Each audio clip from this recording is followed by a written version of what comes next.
आम्ही सध्या आलो आहे नागपूरच्या विश्वेश्वरैया नॅशनल इन्स्टिट्यूट ऑफ टेक्नॉलॉजीच्या ई मोबिलिटी प्रयोगशाळेमध्ये. केंद्राच्या अवजड उद्योग मंत्रालयाकडनं ई मोबिलिटीच्या R&Dसाठी म्हणजे रिसर्च अँड डेव्हलपमेंटसाठी ही एक्झिक्युटिव्ह एजन्सी म्हणून याला नेमण्यात आलेलं आहे. आणि इथलं हे भन्नाट अगदी अनोखं संशोधन आपल्यासमोर आहे. हे आहे EV चार्जर. पण साधंसुद्धा EV चार्जर नाही, हे आहे स्मार्ट आणि इंटेलिजंट EV चार्जर. आपल्याला इथे जे स्क्रीनवरती हे नंबर्स दिसत आहेत, हे नंबर्स आपल्याला सांगत आहेत की हे आत्ता चार्जिंग करतं आहे आणि ते स्मार्टपणे चार्जिंग करतं आहे, इंटेलिजंटपणे चार्जिंग करतं आहे. आपल्यासोबत आहेत डॉक्टर विजय बोरघाटे सर, HOD आहेत तिथले इलेक्ट्रिकल इंजिनिअरिंग डिपार्टमेंटचे. सर, याला इंटेलिजंट किंवा स्मार्ट का म्हणायचं? इंटेलिजंट आणि स्मार्ट याच्यासाठी म्हणायचं की हे जे चार्जर आहे ते कोणत्याही व्हेकलला चार्ज करू शकतात. प्रत्येक व्हेकलमध्ये वेगवेगळ्या कंपनीच्या बॅटरीज असतात आणि वेगवेगळं स्टेटस त्या बॅटरीचं असतं इलेक्ट्रिक व्हेकलचं. आणि हे चार्जर काय करेल की प्रत्येक व्हेकल चार्जिंगला आल्यानंतर ती बॅटरीचा मेक म्हणजे कंपनी कुठली आणि स्थिती काय आहे त्यानुसार ती स्थिती ओळखून हे चार्जर त्याप्रमाणे त्याला चार्जिंग करेल. म्हणून त्याला इंटेलिजंट म्हटलेलं आहे. स्मार्ट याच्यासाठी अजून आहे की चार्जिंग करताना बॅटरी गरम होत आहे, टेम्परेचर वाढतं. हे चार्जर टेम्परेचर वाढू न देता, एका विशिष्ट लिमिटच्या पलीकडे टेम्परेचर वाढू न देता चार्जिंग करतं, ज्याच्यामुळे बॅटरी लाईफ वाढतं. तुम्ही पाहत असाल की बऱ्याचदा व्हेकलमध्ये आग लागण्याचं मुख्य कारण म्हणजे बॅटरीचं टेम्परेचर वाढणे, हे मुख्य कारण आहे. ओव्हरहीट होणे. आणि ते ओव्हरहीट होऊ नये म्हणून हे स्मार्ट केलेलं आहे. हे त्याची विशेषता आहे.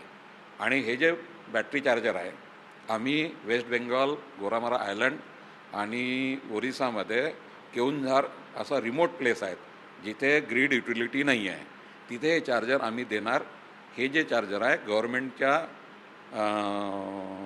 आमचा जो प्रोजेक्ट आहे त्याच्या अंडर करण्यात आलेला आहे आणि हे ऑलरेडी तिथे देण्यात आलेलं आहे आणि तिथे हे सुरू होणार आहे. तर आपल्याला प्राध्यापक डॉक्टर विजय बोरघाटे सर सांगत आहेत की हे जे स्मार्ट आणि इंटेलिजंट EV चार्जर आहे हे आता पॅक होऊन पश्चिम बंगालच्या त्या रिमोट बेटामध्ये, सुदूर बेटामध्ये जाणार आहे, जिथे विजेचा पुरवठा नाही आहे आणि तिथे इलेक्ट्रिक व्हेकल्सचा वापर करता यावा म्हणून सोलर विद्युतच्याद्वारे हे EV चार्जर तिथल्या वाहनांना, इलेक्ट्रिक वाहनांना विद्युत चार्जिंग करू शकेल, इलेक्ट्रिक चार्जिंग करू शकेल. इथे त्याची थोडीशी माहिती इथे देण्यात आलेली आहे. अशा पद्धतीनं तिथे सोलर चार्जिंगचं तिथे व्यवस्था प्रणाली बनवण्यात आलेली आहे गोरामारा आयलंड, पश्चिम बंगालमध्ये. आणि तिथे हे सगळं होणार आहे. हे जे संशोधन आहे हे देशातलं पहिलं अशा पद्धतीचं इंटेलिजंट आणि स्मार्ट EV चार्जरचं संशोधन आहे. इथले जे प्राध्यापक डॉक्टर रितेश केशरी आणि डॉक्टर आर्ग्यू मित्रा यांच्या टीमनी केलेला आहे. सर, कैसा लगता है, आप दोनों बताएं बारी बारी से, कैसा लगता है जब आपने किया हुआ कोई काम देश के काम आ रहा है, ख़ास तौर पर ऐसी जगह पर जहाँ बिजली नहीं है, वहाँ पर आपका EV चार्जर, स्मार्ट और इंटेलिजेंट चार्जर जा रहा है, कैसा लग रहा है? सर, हम लोगों को कैसा लग रहा है यह बताना बहुत मुश्किल है, लेकिन अंदर से जो खुशी हो रही है कि हम लोग गांव वालों की मदद कर पा रहे हैं, उनको सस्ती बिजली मिल पाएगी, वो इलेक्ट्रिक व्हीकल्स को यूज़ कर पाएंगे, जो कि वो ऐसा गांव है जो मेन लैंड से काफ़ी दूर है. तो इससे बड़ी खुशी की बात हम लोगों के लिए कुछ भी नहीं हो सकती है. तो सर, आप क्या बताएं?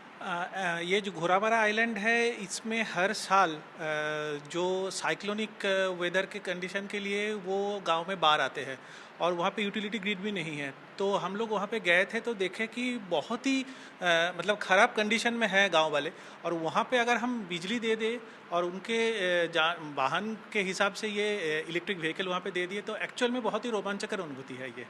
तर टीम सांगते आहे संशोधकांची की हा त्यांच्यासाठी रोमांचक क्षण आहे, कारण त्यांनी जे संशोधन केलेलं आहे ते संशोधन आता देशातल्या अशा ठिकाणच्या, अशा बेटाच्या लोकांच्या कामी येईल जिथे विद्येचा पुरवठा नाही आहे. आणि अशा ठिकाणी ते आपल्या या सुविधेद्वारे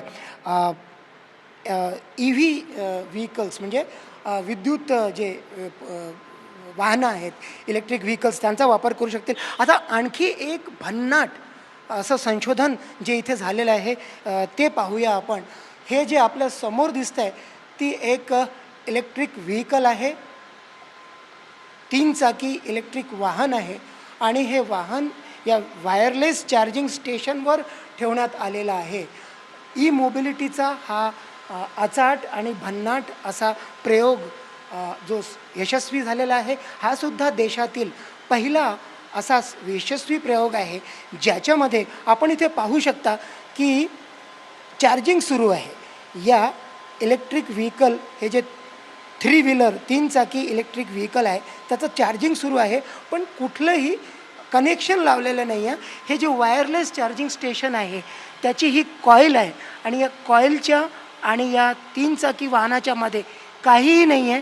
ते वायरलेस चार्जिंगच्या प्रणालीद्वारे चार्ज होत आहे. सर बोरघाटे सर काय सांगाल, हा जो यशस्वी प्रयोग आहे कसा घडतो आहे? हा जो यशस्वी प्रयोग आहे ना, याच्यामध्ये वायरलेस चार्जिंग जी आहे त्याच्यामध्ये एक खालच्या बाजूने एक कॉईल आणि व्हेकलमध्ये दुसरी कॉईल आहे आणि त्याद्वारे हे पॉवर ट्रान्सफर होते आहे. आणि याचा फायदा असा होतो की तुम्हाला डायरेक्ट कॉन्टॅक्ट न करता चार्जिंग ट्रान्सफर होतो.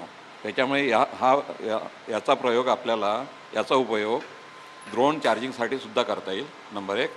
दुसरी गोष्ट डायनॅमिक चार्जिंग म्हणजे की रोडवर व्हेकल चालत असताना सुद्धा चार्जिंग होऊ शकेल सोबतच. आणि आपण आता सांगितलं ड्रोन चार्जिंग, म्हणजे ड्रोन जे आपण आकाशात उडवतो त्याच्यासाठी कसं चार्जिंग होऊ शकेल? ड्रोन चार्जिंग याच्यासाठी की वरती कसं असतं की ड्रोन डिस्चार्ज झाल्यानंतर वरती असे पॉड असतात आणि ते पॉड ड्रोन तिथे येईल आणि चार्ज होऊन पुन्हा आपल्या कामाला निघून जाईल. फास्ट चार्जिंग होईल. या चार्जिंगला या वाहनाला किती वेळ लागेल सर? या वाहनाला छोटं जर वाहन असेल तर 1.5 तास आणि मोठं वाहन असेल तर 6 तास. आम्ही इथे 1.5 किलोवॅट आणि 5 किलोवॅटचे 2 चार्जर तयार केलेले आहेत. आणि हे जे चार्जर आहेत सीडॅक त्रिवेंद्रमला देण्यात आलेल्या टेक्नॉलॉजी ट्रान्सफरच्या अंतर्गत, आणि एक बेलराईज कंपनी आहे पुण्याची, त्यांना कमर्शियलाइज करण्यासाठी हे ट्रान्सफर करण्यात आलेलं आहे. तर आपण सांगितलं की उद्योगांसाठी हे आधीच पाठवण्यात आलेलं आहे, उद्योगांच्या उपयोगी येत आहे. मला सांगा सर की आता आपण जो उल्लेख केला रस्त्यावर चालताना वाहनं चार्ज होतील असं आपण म्हणालात, हे ऐकायला खूप आश्चर्यकारक आहे, खूप विलक्षण आहे. पण हे कसं शक्य होईल सर? काय आणि आपले जे केंद्रीय मंत्री आहेत ते सुद्धा नागपूरचेच आहेत, नितीन गडकरी, त्यांच्याशी या विषयावर काही बोलणं झालं आहे का? हे कसं शक्य आहे आणि हे भविष्यात कसं होणार आहे? माननीय केंद्रीय मंत्री नितीन गडकरीजी VNITला मागच्या वेळेला आलेत, त्यावेळेला आम्ही त्यांना हा प्रयोग दाखवला आहे. त्यांनी याची स्तुती केली आणि आमची जी टीम आहे डॉक्टर रितेश केशरी आणि त्यांची जी टीम आहे त्यांना सांगितलं की तुम्ही आपलं याचं प्रोजेक्ट पूर्ण करून तुम्ही आम्हाला सबमिट करा. आणि त्यांनी या प्रोजेक्टमध्ये त्यांनी स्वतःचा इंटरेस्ट दाखवलेला आहे. तर हा प्रस्ताव दिल्यानंतर काय होईल सर असं तुम्हाला वाटतं? आम्हाला अशी आशा आहे की नॅशनल हायवेमध्ये गडकरी सरांचं विशेषतः पर्सनली त्यांचा इंटरेस्ट आहे की व्हेकल वाढावे. आणि आम्हाला असं वाटतं आहे की आम्ही जे काम करतो आहे ते काम तिथे इम्प्लिमेंट करण्यात येईल. सर खूप खूप धन्यवाद. तर ही कल्पनाच किती रंजक आहे, किती रोमहर्षक आहे की इलेक्ट्रिक व्हेकल्स नॅशनल हायवेवरून महामार्गावरून जात आहेत आणि चालता चालता त्यांचं चार्जिंग पण होत आहे आणि एकाच वेळेला कितीतरी वाहनं चार्ज होत आहेत आणि न थांबता चार्ज होऊन ती वाहनं ते इलेक्ट्रिक व्हेकल्स पुढे जात आहेत. खूपच विलक्षण ही कल्पना आहे. आपण बोरघाटे सरांना एक शेवटचा विषय विचारूया. सर काय वाटतं आपल्याला या एकूण टेक्नॉलॉजीबद्दल? ही टेक्नॉलॉजी तुम्हाला सांगू इच्छितो की आपली जी इस्रो आहे, इंडियन स्पेस रिसर्च ऑर्गनायझेशन, त्यांचे पदाधिकारी आताच काल येऊन गेलेत. तसंच बाकी कंपनीचे लोक आमच्याकडे येऊन गेलेत. गडकरी सर तर येऊनच गेलेले आहेत आणि त्यांनी त्यांचं स्पेस टेक्नॉलॉजी, डिफेन्स टेक्नॉलॉजीमध्ये हे उपयोगात येऊ शकतात. तर सांगायचा मुद्दा हाच की हे जे भन्नाट संशोधन झालेलं आहे त्याचं आधीच उद्योगांकडे आणि सरकारकडे त्याचा वापर कसा होईल त्याबद्दल चर्चा सुरू झालेली आहे आणि वापराला प्रत्यक्ष सुरुवात झालेली आहे. हा खूपच मोठा क्षण आहे इलेक्ट्रिकल इंजिनिअरिंग आणि इलेक्ट्रिकल व्हेकलच्या बाबतीत. व्हिडिओ जर्नलिस्ट विनय शुक्लासोबत संजय तिवारी, NDTV मराठी, नागपूर.